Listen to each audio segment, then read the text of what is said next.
সুপ্রভাত সকলকে, আশা করি সবাই ভালো আছেন। আজকে আমরা একটা পৈতে বাড়ি গেছিলাম, খুবই নিকট আত্মীয় একজন মামার ছেলের পৈতেতে গেছিলাম।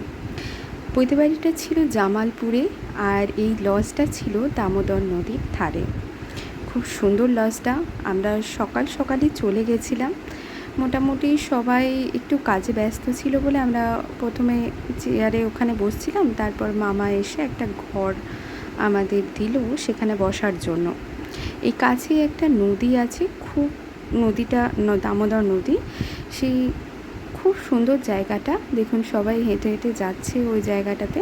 আর এই ঘরটা থেকে ওই নদীটাকে খুব সুন্দরভাবে দেখতে পাওয়া যায়। একটু বড় করে দেখাচ্ছি জায়গাটা।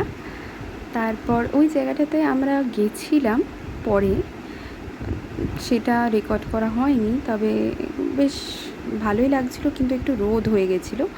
তারপর ঘরে খানিকক্ষণ বসেছিলাম আমি একাই। মায়ের একজন পিসি আসছিলেন, তাকে ডাকতে গেছিলো, তাকে আনতে গেছিলো। আমি ঘরে একা একাই একটুখানি দেখছিলাম ঘরটা, একটু টাইম স্পেন্ড করছিলাম।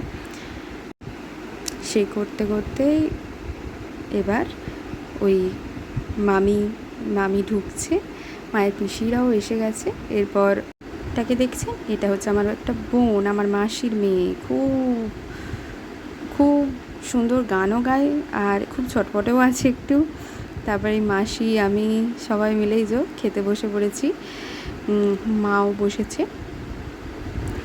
তো খাওয়া দাওয়া মোটামুটি ভালোই হয়েছিল। এখানে ফার্স্টেই একটা পনির সাটে করেছিল। তারপর আমরা চলে এলাম। ভিডিওটা ভালো লাগলে লাইক, শেয়ার, সাবস্ক্রাইব করুন।